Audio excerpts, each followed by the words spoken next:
তো hey guys, আজ আমরা এক্সপ্লেন করতে যাচ্ছি ল্যাজারাসের প্রথম এপিসোড। এটি একটি হাইটেক ফিউচারিস্টিক অ্যানিমে যেখানে দেখা যায় ডক্টর স্কিনার নামক এক বিজ্ঞানী হাপনা নামের একটি পেন কিলার দিয়ে পুরো মানব জাতিকে এক মহা বিপদে ফেলেছেন। চলো বেশি সময় নষ্ট না করে শুরু করা যাক। তো এই এপিসোডের শুরুতে আমরা একজন লোকের কণ্ঠ শুনতে পাই এবং সে বলছিল যে আমি সবসময় ভাবতাম যে এই দুনিয়ার শেষ কিভাবে হবে এবং সেই কারণটা আসলে কি হবে যে কারণে আমাদের দুনিয়া ধ্বংস হয়ে যাবে। কিন্তু এখন সেই কারণটা হঠাৎ করেই আমাদের সামনে চলে এসেছে এবং তাও কোনো প্রকার সতর্কতা ছাড়াই। এমন একটি কারণ যার সম্পর্কে কেউ ভাবতেও পারত না যে এমন কিছুও হতে পারে। কারণ আজ থেকে ৪ বছর আগে একজন ব্যক্তি যার নাম ছিল ডক্টর স্কিনার, যে কিনা আইনস্টাইনের পর এই দুনিয়ার সবচেয়ে বেশি মেধাবী মানুষ ছিল, সে একটি পেইন কিলার বানিয়েছিল যার নাম ছিল হাপনা, যা কিনা অনেক সস্তা কিন্তু অনেক বেশি কার্যকরী ছিল, যে কারণে দেখতে দেখতে এটি পুরো দুনিয়ার সকল মার্কেট দখল করে নিল এবং পুরো দুনিয়াই হাপনা ব্যবহার করতে শুরু করল, যা মানুষের প্রতিটি কষ্ট এবং প্রতিটি রোগকে দূর করে দিয়েছিল এবং এটি এমন একটি ড্রাগ হয়ে দাঁড়ালো যা এই পুরো দুনিয়াকে বাঁচাতে পারত।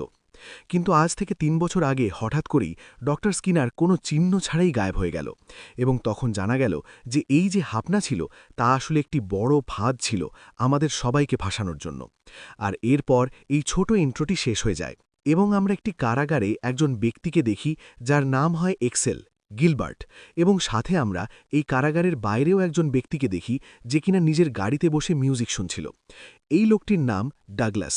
এবং সাথে আমি আপনাদের এটাও বলে রাখি যে এই অ্যানিমেটির গল্প ভবিষ্যতে সেট করা হয়েছে, অর্থাৎ এই অ্যানিমেতে আপনারা অনেক হাই টেকনোলজির জিনিস দেখতে পাবেন। যাই হোক, এরপর আমরা দেখি যে এক্সেলের সাথে দেখা করার জন্য কোনো এক মহিলা আসে এবং এর নাম হয় হার্শ। এক্সেল তাকে জিজ্ঞেস করে যে আমরা কি আগে কখনো দেখা করেছি, যার জবাবে সে বলে যে না, আমরা দুজন আজ পর্যন্ত আগে কখনোই দেখা করিনি। এক্সেল বলে যে আচ্ছা এমন কথা, তাহলে নিশ্চিতভাবেই তুমি কোনো লয়ার অথবা কোনো আসাসিন জাতীয় কেউ হবে। হার্শ বলে যে হ্যাঁ, কিছু এমনটাই বুঝে নাও এবং আমি এখানে এসেছি তোমার কাছে কিছু সাহায্য চাইতে, এবং যদি তুমি তাতে আমাকে সাহায্য করো তবে আমি তোমাকে এখান থেকে মুক্ত করিয়ে দিতে পারি। যার ওপর এক্সেল হাসতে থাকে এবং বলে যে তুমি কি সত্যি সত্যি আমাকে মুক্ত করতে পারবে? তুমি জানো তো আমার সাজা কতদিনের? হার্শ বলে যে হ্যাঁ, আমি জানি যে তোমাকে ৮৮৮ বছরের সাজা দেওয়া হয়েছে, অর্থাৎ মাল্টিপল লাইফ স্ট্যান্স, যার মানে হলো একজন মানুষকে অনেকবার যাবজ্জীবন কারাদণ্ডের সাজা দেওয়া। হার্শ বলে যে আমি তোমার ব্যাপারে সব কিছু জানি, তোমার জন্মস্থান, তোমার কর্মজীবন, তোমার মেডিকেল হিস্ট্রি এবং এমনকি তোমার জুতোর সাইজও। এক্সেল বলে যে আচ্ছা এমন কথা, তো ঠিক আছে, তাহলে আমাকে বলো যে তুমি আমার কাছ থেকে কি সাহায্য চাও। যার ওপর হার্শ বলে যে হাপনার ব্যাপারে তো তুমি আগে থেকেই সবকিছু জানো নিশ্চয়ই, কিন্তু তুমি কি ডক্টর স্কিনারের ব্যাপারে জানো, যে ৩ বছর আগে গায়েব হয়ে গিয়েছিল? সে এখন হঠাৎ করে ফিরে এসেছে এবং সে একটি ঘোষণা করেছে যার ব্যাপারে এক্সেলের বিন্দুমাত্র ধারণা ছিল না। তো এরপর হার্শ তাকে ডক্টর স্কিনারের একটি ভিডিও দেখায় যেখানে সে বলছিল যে আমি হাপনা তৈরি করেছিলাম যাতে তা মানুষের যন্ত্রণা এবং তাদের কষ্ট মিটিয়ে দিতে পারে, কিন্তু এটি তৈরি করার পর আমি এটি উপলব্ধি করলাম যে আমি যা কিছু করেছিলাম তা ভুল ছিল এবং তা প্রকৃতির বিরুদ্ধেও ছিল। কারণ হাপনা সেবন করার পর মানুষের অনেক রোগবালাই শেষ হয়ে গিয়েছে, যে কারণে মানুষের জনসংখ্যা পৃথিবী থেকে কমছে না, বরং তা আরও বেশি বেড়ে যাচ্ছে, যা আমাদের গ্রহের পরিবেশের জন্য অনেক বেশি বিপজ্জনক ব্যাপার। এবং যদি কোনো মানুষ না মরে তবে এই জিনিসটি আমাদের প্রকৃতিরও অনেক বেশি পন্থী বা বিরুদ্ধে। তো ডক্টর স্কিনার বলে যে আমি যে ওষুধটি বানিয়েছিলাম হাপনা, তা আমি এমনভাবে বানিয়েছিলাম যে তা সেবন করার পরও মানুষের শরীরে তা সবসময় থেকে যায় এবং তা সেবনকারী প্রতিটি মানুষ ৩ বছর পর মারা যাবে। এবং তার এই ভিডিওটি বিশ্বজুড়ে সব জায়গায় দেখা যাচ্ছিল এবং এই সব দেখার পর দুনিয়ার সব মানুষ অনেক বেশি ভয় পেয়ে যায় এবং এটি সত্যি অনেক বেশি ভয়ানক কথা, কারণ এখন মানবজাতির ওপর অনেক বড় বিপদ ঘনিয়ে এসেছে।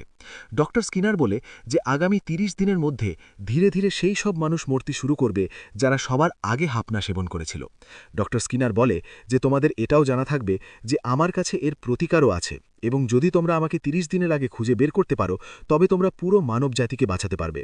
যাই হোক, এই সব কিছুর পর আমরা একটি ক্লাসরুমের দৃশ্য দেখি যেখানে একটি ছেলে যার নাম ল্যান্ড, সে শিক্ষকের কাছে বলে যে স্যার, আমি কি বাড়ি যেতে পারি এবং আজকের পর থেকে আমি আর কখনো স্কুলে আসব না।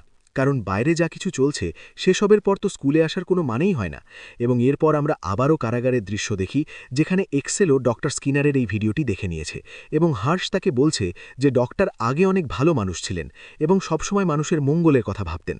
যার ওপর এক্সেল বলে যে তুমি কি বলতে চাইছো যে এখন ডক্টর ইভিল হয়ে গেছে? হার্শ বলে যে আমার তোমার কাছ থেকে এটাই একটা হেল্প চাই যে তুমি ডক্টর স্কিনারকে খুঁজতে আমাদের সাহায্য করো। যার পর এক্সেলের মিটিংয়ের সময় শেষ হয়ে যায় এবং পুলিশ অফিসার তাকে আবার তার সেলে নিয়ে যাওয়ার জন্য আসে। এক্সেল হার্শকে বলে যে তুমি বলেছিলে যে তুমি আমার ব্যাপারে সব কিছু জানো, আর যদি তাই হয় তাহলে তোমার এটাও জানা থাকা উচিত যে আমার একটি খুব বাজে অভ্যেস আছে, যে আমি যে কোনো কারাগার সহজেই ভেঙে সেখান থেকে পালিয়ে যেতে পারি। যার পর সে তার অসাধারণ ফাইটিং স্কিল দিয়ে পুলিশ অফিসারকে ফেলে দেয় এবং তার পিস্তল ছিনিয়ে নিয়ে সরাসরি হার্শের মাথায় ঠেকিয়ে দেয় এবং গার্ডকে দিয়ে নিজের হাতকড়া খুলিয়ে নিয়ে সেখান থেকে পালিয়ে যায়। যার পর এই সকল গার্ড তাকে ধরার চেষ্টা করতে থাকে। কিন্তু ভাই, এর ফাইটিং স্কিলস এবং এর মুভমেন্টস ইত্যাদি অনেক বেশি চমৎকার ছিল এবং সে কারো হাতেই আসে না। সে এক জায়গা থেকে অন্য জায়গায় লাফিয়ে লাফিয়ে এখান থেকে পালিয়ে যেতে সক্ষম হয়। হার্শ ডগলাসকে ফোন করে এবং তাকে বলে যে তুমি জলদি গাড়ি নিয়ে এখানে চলে এসো, কারণ অ্যাক্সেল এখান থেকে পালিয়ে গিয়েছে। এরপর আবারও আমরা ল্যান্ডকে দেখি যে কিনা কোথাও যাচ্ছিল এবং তার এক বন্ধু ক্রিস তার সাথে দেখা করতে আসে। সে তাকে দেখে বলে যে কি হয়েছে, তোমাকে তো অনেক বেশি খুশি মনে হচ্ছে, তো কি সত্যি সত্যি তোমার মানবজাতির 12টা বাজাতে দেখে অনেক খুশি লাগছে? ল্যান্ড বলে যে না, এমন কিছু না, আমি তো শুধু এই জন্যই খুশি কারণ আজ থেকে আমাকে আর স্কুল ইত্যাদিতে যেতে হবে না। আর এরপর আমরা আবারও হার্শ এবং ডগলাসকে দেখি যারা অ্যাক্সেলের পিছু করছিল। হার্শ অ্যালিনাকে বলে যে সে যেন সকল পুলিশ স্টেশন মনিটর করতে থাকে যাতে তারা অ্যাক্সেলের সন্ধান পায়। অ্যালিনা বলে যে এখন পর্যন্ত কোনো পুলিশ স্টেশনই অ্যাক্সেলের হদিশ পায়নি। এরপর আমরা দেখি যে ডক্টর স্কিনারের স্টেটমেন্টের পর এখন পুরো দুনিয়ার পরিস্থিতি অনেক বেশি খারাপ হয়ে গিয়েছে এবং মানুষ অনেকগুলো ফার্মাসিউটিক্যাল কোম্পানিকেও পুড়িয়ে ছাই করে দিয়েছে এবং সব দিকে হাহাকার ও বিশৃঙ্খলা ছড়িয়ে পড়েছে। কিন্তু কিছু মানুষ এখানে এমনও আছে যারা এই সব জিনিসকে মেনে নিয়েছে, কারণ তাদের মনে হয় যে যা কিছু হচ্ছে তা তারা পরিবর্তন করতে পারবে না। তো কেন না একে মেনে নেওয়া যাক? যাই হোক, এরপর আমরা অ্যাক্সেলকে দেখি যে কোথাও ঘুরছিল এবং তখনই একজন পুলিশ অফিসার এসে তাকে বলে যে এই ছেলে, তুমি কোথায় যাচ্ছ, আর তুমি এই প্রিজন ইউনিফর্ম কেন পরে আছো? তুমি কি কোনো ফ্যাশন শোতে যাচ্ছ, নাকি তুমি সত্যিই কোনো ক্রিমিনাল জেল থেকে পালানো? অ্যাক্সেল তাকে নিজের কথায় ফাঁসিয়ে ফেলে এবং বলে যে তুমি কিভাবে জানলে যে আমি কোনো ফ্যাশন শোতে যাচ্ছি? এই কথা বলে তারা দুজন খুব জোরে জোরে হাসতে থাকে এবং সেই পুলিশওয়ালা বলে যে ঠিক আছে যাও, কিন্তু একটু সাবধানে যেও, কারণ আজকাল পরিস্থিতি খারাপ। অ্যাক্সেল এখান থেকে যেমনই যেতে শুরু করে তখনই এই পুলিশ অফিসারের কাছে একটি কল আসে এবং তাকে জানানো হয় যে একজন কয়েদি জেল ভেঙে পালিয়েছে, যার নাম হলো অ্যাক্সেল গিলবার্ট, বয়স 23, এবং তার ছবি এখনই আপনাদের পাঠিয়ে দেওয়া হচ্ছে।